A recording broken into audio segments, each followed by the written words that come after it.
Okay, today we are playing a game on Dorado, we are in the Gold SR range, and we will be playing Genji the entire way through. Nothing else to say, let's start the game. So, we immediately almost died, because we got slapped by a Zenyatta that was charging up behind the doorway. That's the risk with going for the, as soon as they come out the door strats. They might get you as soon as they come out the door. But we lived, and that's the important thing. You don't get punished, you don't have to learn. So, they just lost. Oh, I'm not sure why we did that for. What did we suddenly dash over that way for? Oh, because we saw something, and we went after it. I see. Just out of the corner of the eye, we saw something and went for it. Okay. Nope, tried. Didn't work. I don't really like that sort of thing as Genji, where you just start deflecting at them, because it's like, if they got any self-control, they'd immediately stop, you know? Because there's no guarantee the Zenyatta's gonna hit you, so I'm kind of the mindset that I'd rather just keep shooting instead, rather than hope that A, he hits me, so I can deflect it, and that then I, B, hit him with that. It's kind of adding an extra step in there, right? Not only do I have to hit him, he has to hit me. As opposed to if I'm shooting, I just have to hit him. I do like that we came over here and just went right on the Reinhardt immediately, because the Reinhardt's, like, direly out of position now, so we immediately went for him. Not traditionally the one you would go for is Genji, but the Reinhardt's so out of position that it's good to just capitalize on that.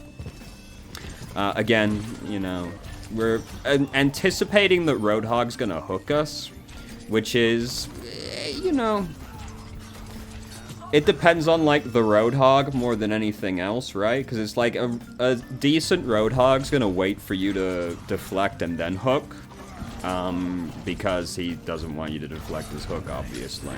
And there we get him. He wasn't even really aiming for us on that one. It's just, you know, you gotta take it kind of on a Roadhog by Roadhog basis. You know, if the guy's waiting frequently, you want to hold it a little longer. So our Reinhardt just whiffed his ult, or was that their Reinhardt actually that whiffed? It was our Reinhardt that whiffed, okay. So, Baptiste just used the lamp, so this is important for us as Genji, because that's one of the things that can make Dragon Blade harder. The lamp's not strictly a huge deal, because while you're breaking the lamp, you're still hitting the enemy team, so it's not super worth worrying about, but you do take note of it. So we got nano boosted, we go in, we start cutting. We did end up cutting a lot of tanks, which isn't really, like, ideal. Though we did also, like, lose the dash there, because the order was a little bit off. Because ideally, rather than spending time cutting the Reinhardt after we do this, Reinhardt takes longer to kill than the DPS, so ideally we'd go after the, actually that wasn't the other DPS, that was that Junkrat or was that Baptiste? I think that was Junkrat. Sorry, I know, I'm going back a lot. No, that's Baptiste, yes. So, ideally, rather than continuing to cut the Reinhardt, we'd instead go after the Baptiste instead. Because, I mean, if you kill Baptiste, Reinhardt's pretty much dead anyway, and then we start cutting the Roadhog as well. It's like, ideally, we'd go oh, Jesus fucking Christ, Zarya. Fucking relax, you know? We kind of got him, didn't really need the Graviton. Roadhog's not that hard to hit. Ideally, we'd go for the Baptiste instead. I get the Baptiste was a little harder to track in that situation, so if you're not super confident that you're going to track the Baptiste while he's using his knees, better to go for the guy that you're confident you are going to hit instead. Because, you know, it'll take an extra cut, but we'll still get him. So we're gonna go after this guy now. Got him, easy peasy. Could have tried to, like, make sure Zarya doesn't die here. She didn't die anyway, which is the important thing. But, like, we're close enough where we could try and deflect and run up to block the shot. Or at least part of the shot, if not the full shot. So we could have tried for the deflect a little bit sooner just to try and block that honor. You're not really in a position to do that very often. because you need to be close to someone getting hooked and have deflect. So it's not super common, but one of the things to like try and keep an eye on if you can do. So we were hitting him, we change over to Baptiste. Unfortunately, Zen uses trance. Did we need to reload there? I guess we have been shooting a lot here, haven't we? I just felt like we reloaded in there. No, we didn't. Okay, we did have to reload right there. Unfortunate. Could it just use Dragon Blade? The fight, like, it looks like we're probably... Oh, it's getting a little skewy now. I mean, that's just mechanical more than anything else, missing the guy. Like, we could have used Dragon Blade in here. Like now, because Transcendence is about to run out. So by the time we finish drawing the blade, Transcendence is going to basically be done. And then we can break the lamp, because we know it's already low, so we'll break it on one cut, and then we can finish off the Baptiste.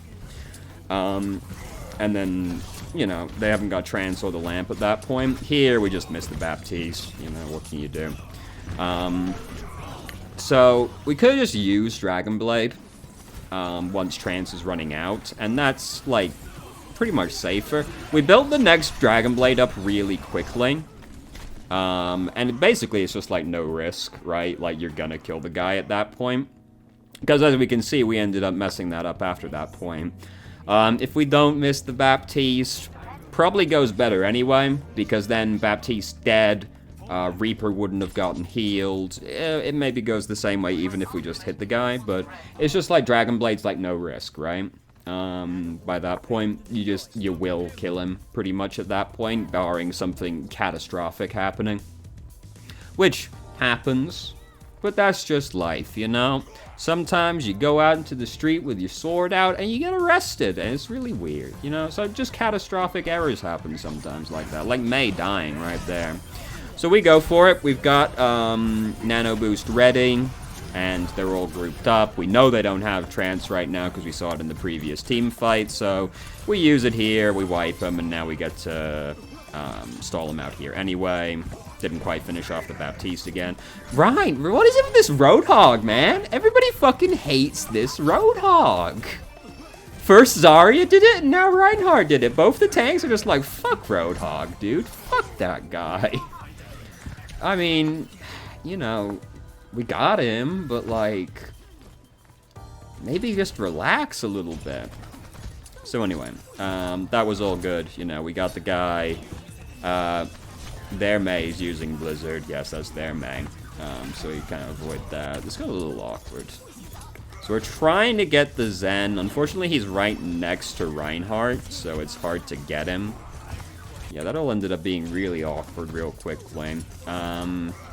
Again, with the deflect, you gotta hold it a little longer than that when Zen's using charge, but that's mostly just like a getting used to the timing kind of thing, right? Because we do it so early, it just runs out, like, before it really has time to deflect his charge. And then we don't, like, fully commit to disengaging either, because we, like, just dash, like, into this wall instead. That might have been a mistake, actually. We might have been trying to, like, dash up to them, and we just kind of went too far and hit the wall. But it's like, by that point, Blizzard's running out, and we just used deflect. Their team's, like, boxing together, which is going to make it very hard for this to kill them anyway. So at that point, we're better off just fully disengaging. We don't need to worry about dashing into the Blizzard, because the Blizzard's going to run out, like, as we're getting there by that point. As we can see, it's gone now. So we would have been frozen for, like, 0.2 seconds, you know? And we can just fully disengage and try again when we get a different, better situation. And at this point as well, because the supports have become difficult for us to kill now, like the two supports are next to each other, they're helping each other, Reinhardt's nearby as well, he's looking at us, trying to push us away. Everything over here is not very tenable anymore. But what this has done, even if we haven't killed them, is we have pushed the supports back. So now we've ended up separating their back line from the front line. Because while we're doing this to these three people, Roadhog's coming back, obviously, but the other two people have still been going in this entire time. So we've now separated the team.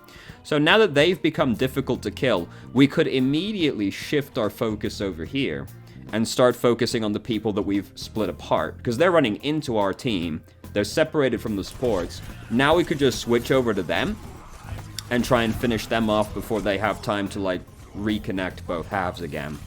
Instead, we kind of, like, try sort of to keep on them. Maybe we just messed up the execution on the dash. Possible. But we could have just fully shifted.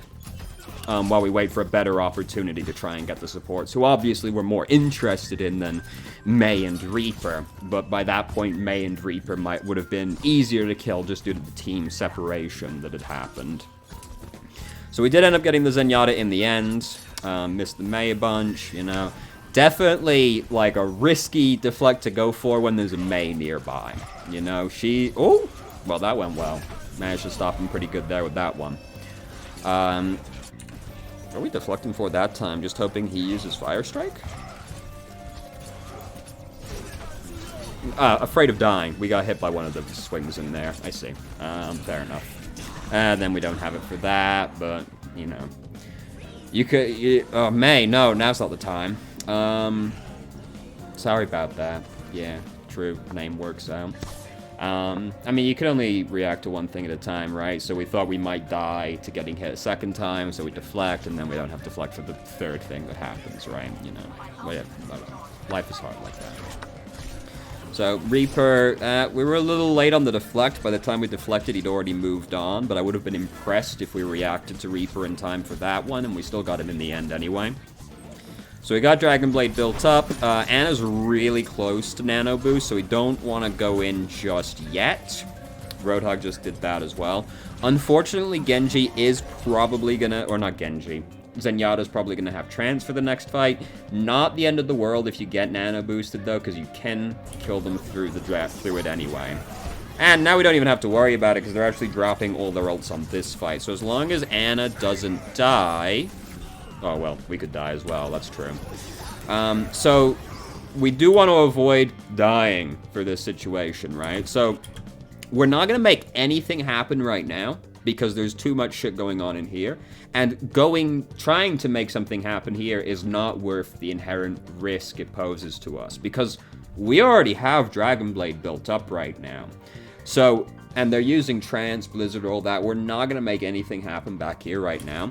So we should instead completely remove all risk of something going wrong and just get in position to capitalize on the next stage of the plan, which is Nano Blade, assuming Ana doesn't die. But if Ana dies, we can still just use Dragon Blade, right? Because this is the last fight. We don't want to wait regardless now. So we hope for Nano Blade, but...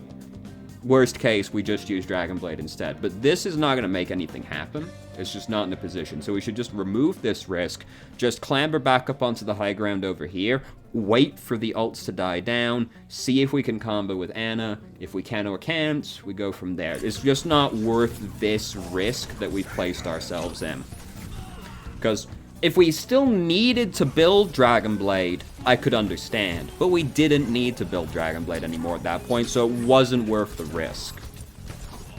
Now we're waiting for Ana, probably. We don't want to just use the Dragon Blade. Ana ended up dying during that. Now we've ended up just having to use the Dragon Blade. Yeah, the initial death really made this more awkward because we got rezzed by Mercy, so you don't get punished, you don't have to learn. But that really, like, disconnected it from the rest of the fight, right? Because, like, imagine...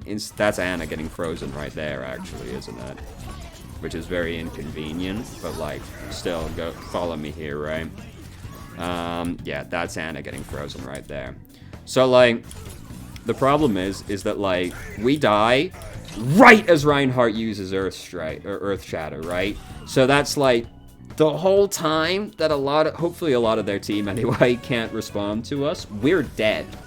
We get revived, but it's so much later now that Mei's had time to come over. We have to just immediately worry about Roadhog again because it's been that long. And now, by the time that we get back over here, we're now in a position to use Dragon Blade. Ana's dead, right? If the initial death hadn't happened, Ana took a long time to die. We could have probably comboed this with the Nano Boost if that initial death had been avoided. And even if Anna died, just because things went a little bit worse, we would have still been in a way better position to use this Dragon Blade. And so, like, that's the thing, right? Everything you do in any video game, right? It's risk versus reward. What was the potential reward we had for, like, flanking behind the mother using those ultimates? Basically nothing, right? Or if there is a reward, it's like we maybe kill someone, but so much has to go wrong for that guy, it's not possible, really. And the risk is we die, as we did. And now, like, we're still having to fight this out, right? Like, this got pretty scary, even though we're starting to stabilize now. But if the initial death is avoided, we can avoid this whole scary situation just by not engaging in the initial risk.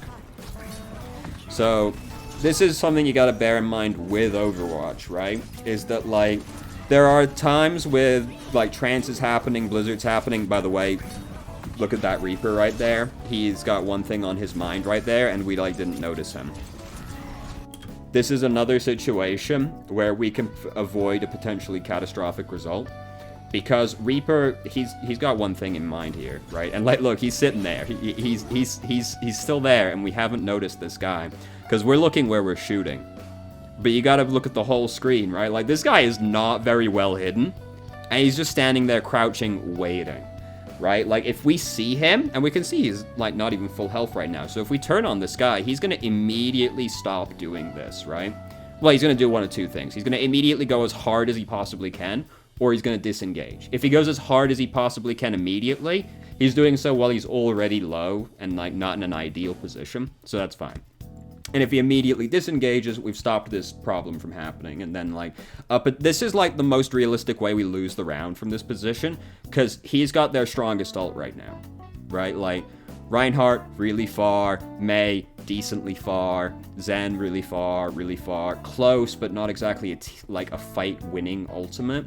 So, like, this is the way we realistically lose the round at this point. So this, if we're just paying a little bit more attention and switch our focus, we can avoid one of the ways we lose this round now. But, like, so, as I was saying, this is something you gotta bear in mind with Overwatch is if you can't build, there are situations where you just can't kill anybody, right? Because Transcendence is happening, there's been sound barrier, blah, blah, blah. They're just, like, all huddled together. It's sometimes still worth trying to make something happen because you don't have ult, right? Like, you can still, like, hover in the backside. Like, if we didn't have our ult, we could hover behind them and just keep shooting at them to try and build up our ult. And that's something. We're still doing something during that time. But if you have your ultimate, suddenly, any damage you do, it has to result in a kill to be worth having gone for it. Right? Or resulted in enough damage to the person that they completely disengaged, right? Because you just doing damage to them when you have your ultimate doesn't do anything for you anymore, right? Because you're not building your ult anymore, you already have it. So you need to get another tangible reward for doing that damage, or it's not worth doing it. Because otherwise, if you're just damaging them for the sake of it, then, like, the supports get to heal them, they maybe get to heal themselves. You give the enemy team ult charge, but it didn't give you anything, right?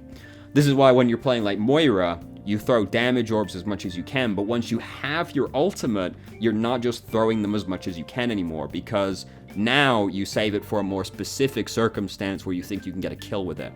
Fire Strike, same thing. You Fire Strike on cooldown to build Earth Shatter. Once you have Earth Shatter, you stop doing that, because no longer are you gaining ult charge, you're just damaging the enemy team. So if you just damage them when nothing's happening, there's no chance they die, you just give their supports ult charge. You didn't do anything, and now you don't have the cooldown either.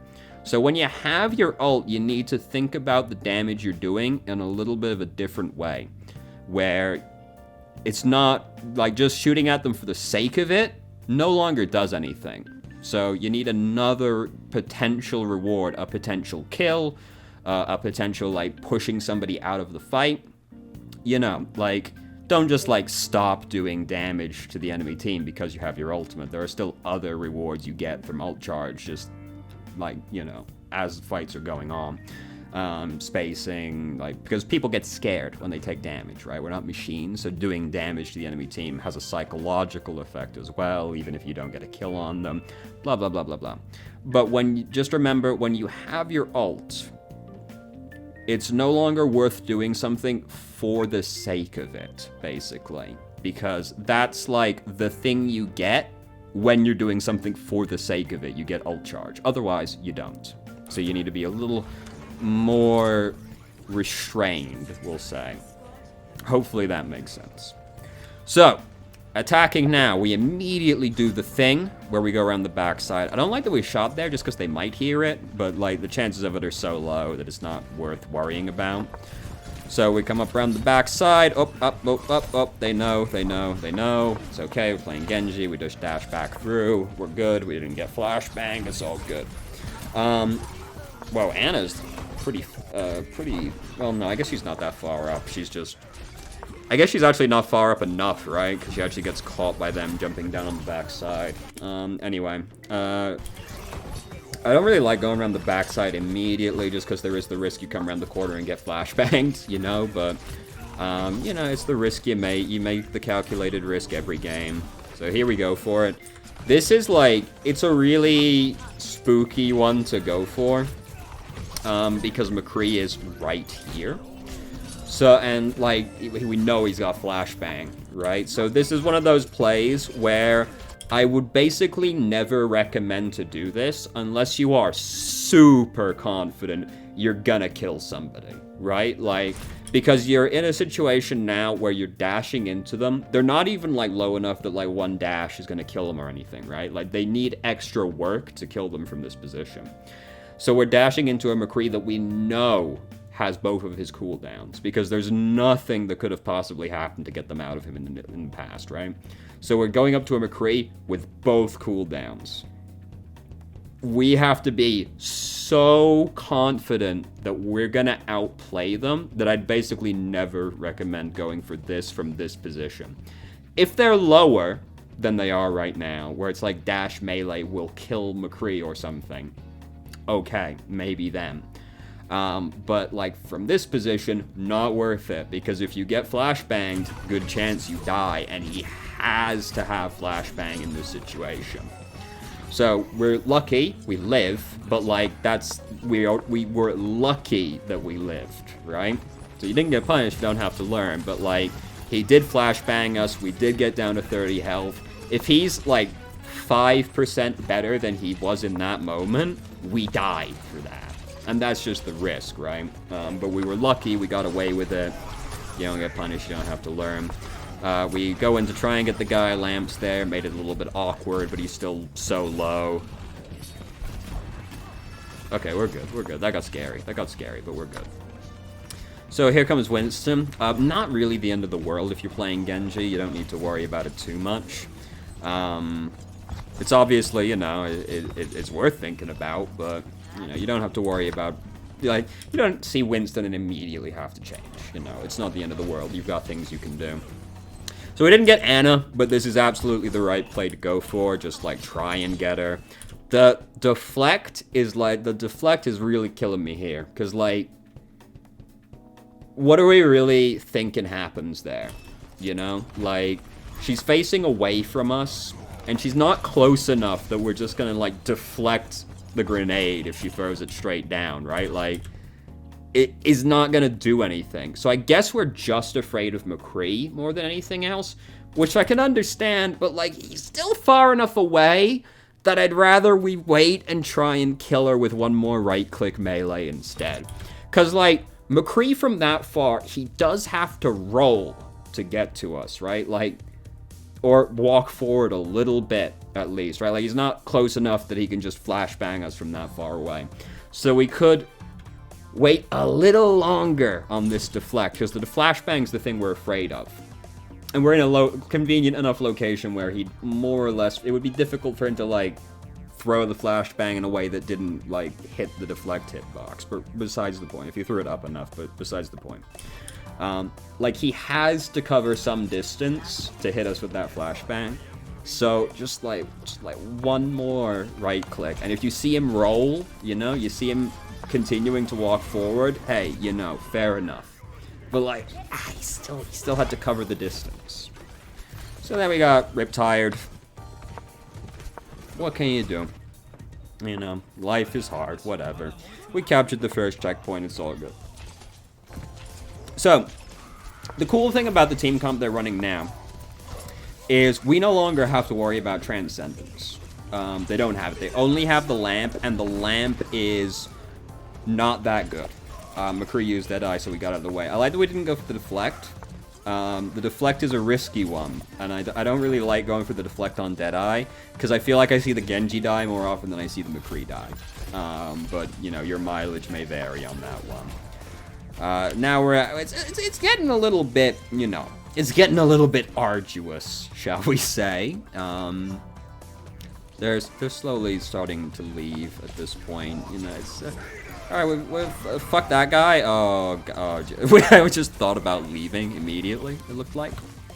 We're looking for Ana. And right, we got the nano boost. Ooh, flashbang, makes life hard. Ooh, yeah. Yeah, that,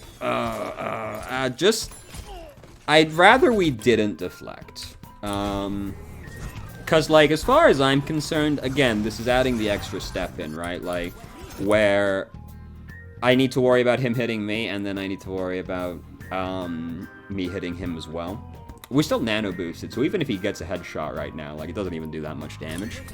I'd rather we just kept shooting, because as far as I'm concerned, this is like, I gotta kill him or he's gonna kill me, and that's why I want as little possible points of failure in here as much as possible, right? If he hits me and I drop to, like, one-shot range, alright, fair enough, you deflect them, because otherwise he hits you once and you die, and that's a clear point of failure, but until I'm in that range, to be honest, I'd rather just keep right-clicking the guy. I guess we should go back and look at the Nano Blade, right? But, like, we got Flashbang, and that's just always going to make things hard at that point. I will say this is a little bit of a spooky time, because, like, this fight's not exactly going well, but it's not going badly enough that I'd just give up on it either. This dash is a little much, actually, right here at the start. Because it's a dash that's going to always overshoot the target. Because we've got 3 people, 4 people actually, but he's a little hard to see. We've got 3 people that are so perfectly lined up right now, right? And McCree's running at us, so this is a time where I would grant you an early deflect, like right now, pretty much. Just because this is about where I'd anticipate McCree would throw his flashbang at me if I just keep running forward, right? Because right now what I really want to do, or maybe not, because you could double jump right now and that would make it difficult for him to track you. Whatever. There's a world where we deflect like right now, but I don't want to dash because you're definitely going to throw yourself in the corner, right? Like you're going to overshoot these 3 targets because they're not very far from you right now. So what I'd rather do instead is just, you know, you hit them with a double jump, and then you can cut all 3 of these people in one swing from that position, and then dash through them to finish them off, right? Because that's the ideal world you live in, where you get to do the cut dash, and then that kills. And this is where, like, these people are so ideally lined up, that you could jump, cut all 3, and then dash, and you'll almost certainly kill one of them at the very least, unless McCree is a god or Baptiste is a god. This dash will overshoot the targets, and you will now have to do a 180-degree turn to be able to shoot them again. As well as giving McCree more time, right? Because you now need to turn around again to actually cut them. As before, where you just had to, like, really walk forward for half a second and then jump, and you're in position already.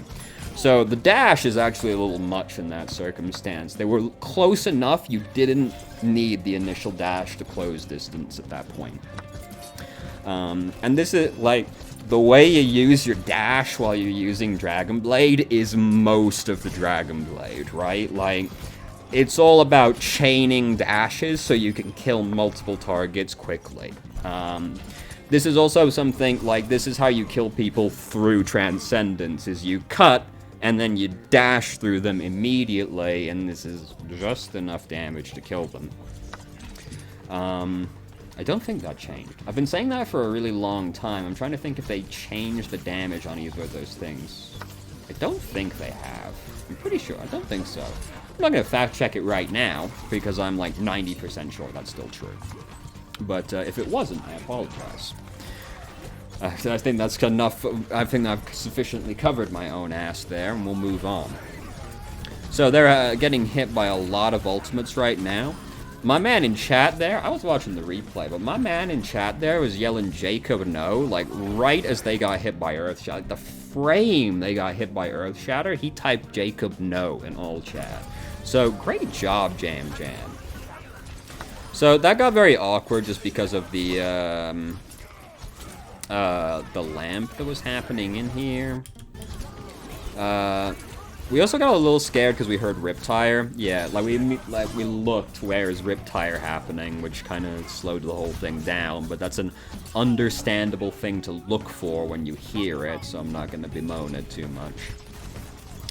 So we have almost got our ult. Anna's almost got her ult, but, you know, she might end up using it before we actually get ours. Nope, definitely not now, because we're 1% away.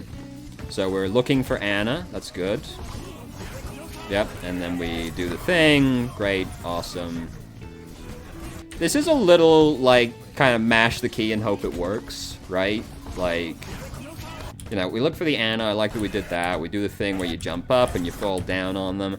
That's good. We cut dash, yep. And then, like, this happens and it gets a little, I kind of just hope it works. But it is tight enough that it's likely to work regardless, so I'm not too bothered about it. It did get a little bit, I hope they die in there, but, you know, we were really packed in, so it was likely to work. So we come back, we come to help with this. I like that we stopped, we rotated round to try and get him in the head. It didn't matter, because they just killed him anyway, but, you know, that's the proper steps to go through in that situation. Didn't deflect that Earth Fire Strike, which would have been pretty juicy, but, you know, Fire Strike's a really good one to deflect, because it denies him a lot of ult charge, and it gets you a lot of ult charge, right? There was a world there where we immediately dash. So, right here. Because McCree is so low now, right? Like, the risk-reward here suddenly got a lot more in our favor on dashing in on this McCree, right? Because he probably has Flashbang, but he is now low enough that a right-click melee with dash right-click melee is definite death for him, right? Definite death. Good sentence structure. Because he can't get healed, so, like, it's like Baptiste has to save him, right? Like, somebody has to save him in this circumstance. It's possible he flashbangs us if he's a god, but now this is good enough. This risk-reward is enough in my favor that I'd rather go for it. It also has the dual benefit of helping Anna, because she's in a pretty spooky situation right now. Reinhardt's probably going to kill her regardless, but, like, if we immediately go in on McCree, he's less likely to kill the Anna as well, so it has a two-factor thing in there. Reinhardt actually gave up immediately. So McCree died regardless, which is the important thing. But, like, that would have been a good time to immediately dash in, because, like, somebody has to save him, or he has to be a god in that circumstance. So I was way more willing to take the risk on the flashbang at that point, because there's a very possible, tangible reward for me there, you know? So that was a little bit of an optimistic deflect. You know, I don't play Genji a lot, so I was not expecting to have overly much to say. We've had a lot to say about this game, actually. That was a very hopeful deflect, which I don't like. I don't like when you deflect just kind of like, a hope, you know? Genji's deflect is important enough that I want you to have, like, at least a decent idea of what you're trying to do with it when you push the button. Oh, we found that guy real quick. Like, I don't want you to deflect. Oh my god, don't stand perfectly still. Don't stand perfectly still. That's what you get. He was trying to shoot this Valkyrie Mercy as well. Like, it's so hard for him to do that, even if he's standing still, that, like, he just makes himself so much more vulnerable for, like, very low chance of getting a kill. Oh, nice. Got the back cap on him. Nice. And we got the Anna. Oh, fantastic. Fantastic. They're upset after that one. I think I was making a point in there. but I've forgotten what it was. It'll come to me if it was important. So now we've got Dragon Blade built up. We got Anna as well, so that's good. Anna's back now. We're looking for Anna. We're going in. Oh, good. That was good patience. Good patience. We like waited to fall enough that we could see the target again. That was good patience. Deflect there. Definitely not worth it. Just like either continue the fight or get out. This was good. This was a very good Dragon Blade. I really liked the little hang time. Right? Like where we're like, I'll wait just a little bit longer to get the definite dash in. Right? That's good patience. I can see a lot of Genjis in my head dashing really early on that and hitting the corner of the building. Right, like I can see them dashing right here and just bonking their head instead. So I like that. That's very good. A little extra wait time, not getting too excited. Found the Torbjorn, killed him, all good. But like, don't go for the deflect. Just like either commit to the fight or get out, because like you're looking at a McCree and a Reinhardt, right? Like either continue fighting or just get out. The deflect is not worth it.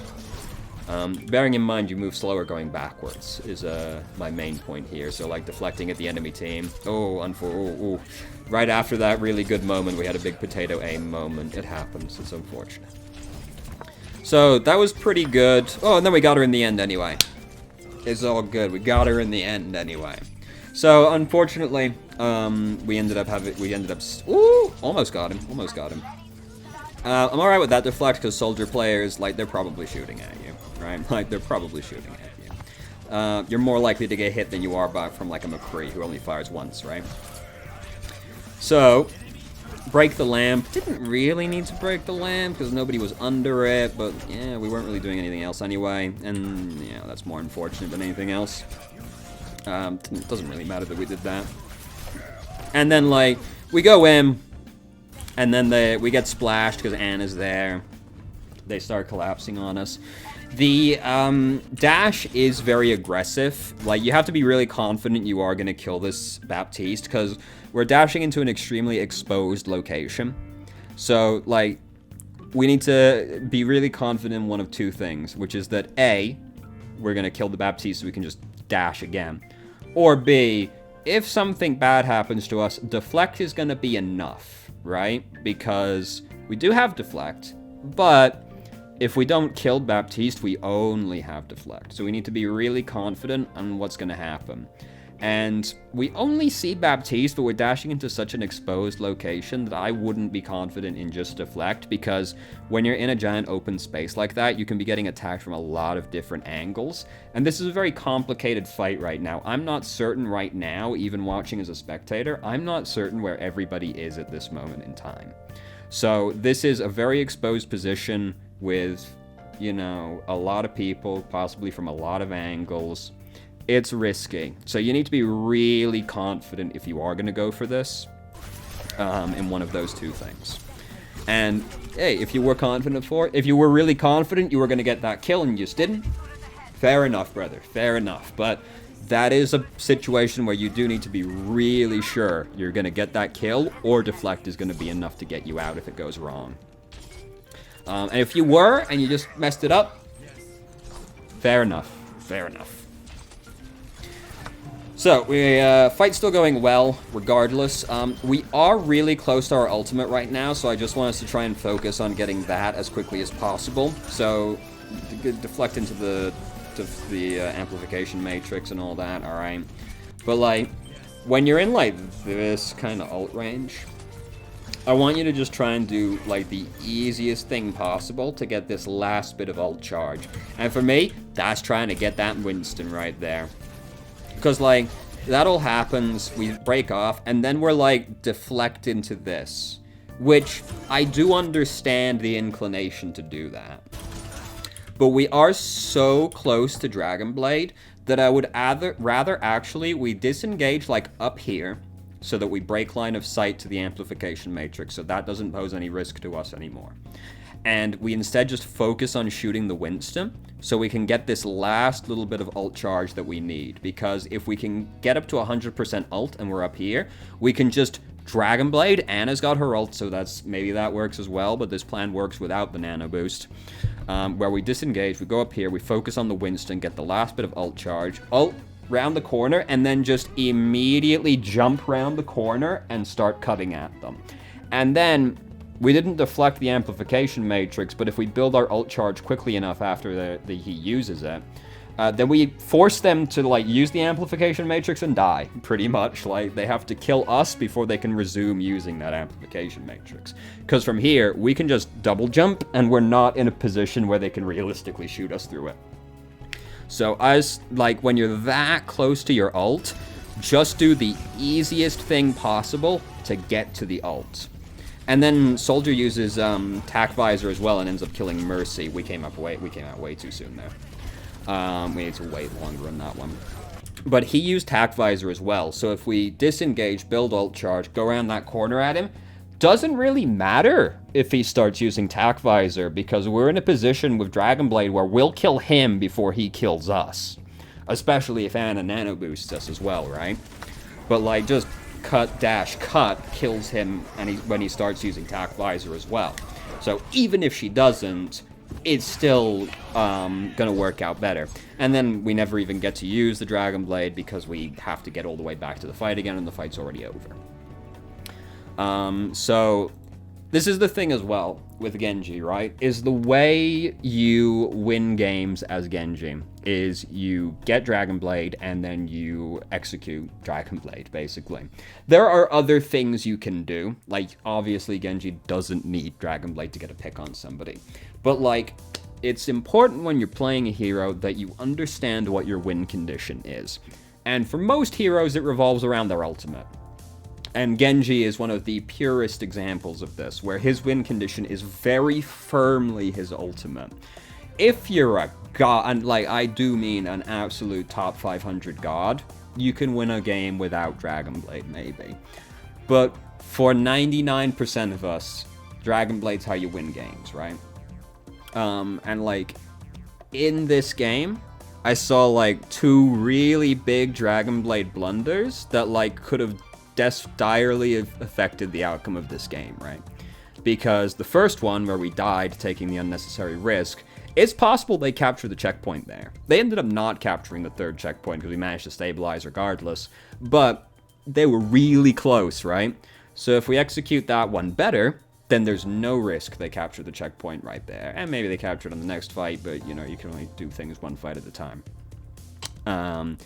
We also missed the Reaper, who was in position to use his ultimate. This also ended up not mattering in this game because Reaper didn't capitalize on it, but we were in a position where we could have very easily seen him and switched to him, and then we removed that risk of losing the game as well, which, again, didn't happen, but could have very easily, like, you can very easily imagine a world when nobody saw him, and he just jumped down and span on the enemy team and killed them, right? Like, you can easily imagine a world where that happened. And then, right there at the end, if we just concentrate on building Dragon Blade rather than getting distracted, just, like, focus on our win condition. We don't win the game by getting, like, a lucky deflect through the amplification matrix, right? Like, we can, but it's very unlikely. Much more consistent, higher percentage chance of working, just segregate yourself from it so you can't die, and then just focus. Hit Winston, really easy to hit. Only need 10% ult charge, get that ult. Now we can deal with amplification matrix easy. And Tac Visor as well, probably. And there's other ways that still potentially go wrong, but, like, it's more likely to work. We're playing to our win condition, right? Like, we're formulating our plan, and we formulate our plan, which is use Dragon Blade, very straightforward for Genji, and we're playing to that strength, right? You don't want to get distracted by these other things that, like, could work, but are really unlikely to work.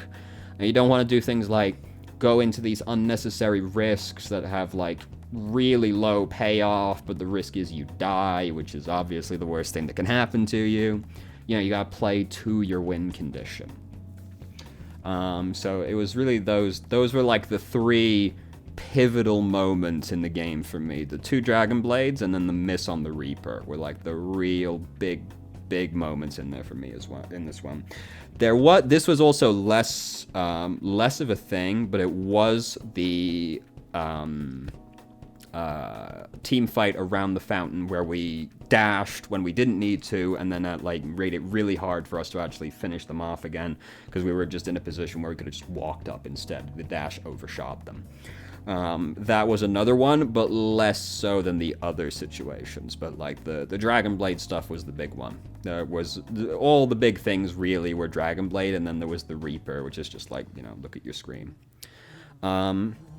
So there you go. So thank you very much for watching if you did. If you have any questions, feel free to ask. I'm more than happy to answer. If you haven't already, you can join our Discord and ask questions more directly and have a conversation about them, or just shitpost with us. I start streaming on Twitch Friday, Saturday, Sunday, 8 p.m. East to 11 EST. There's a link to the channel in the description. If you managed to make it all the way through the video and somehow still enjoyed it, please like the video and subscribe for more content of middling quality in the future, and I hope you found the video helpful.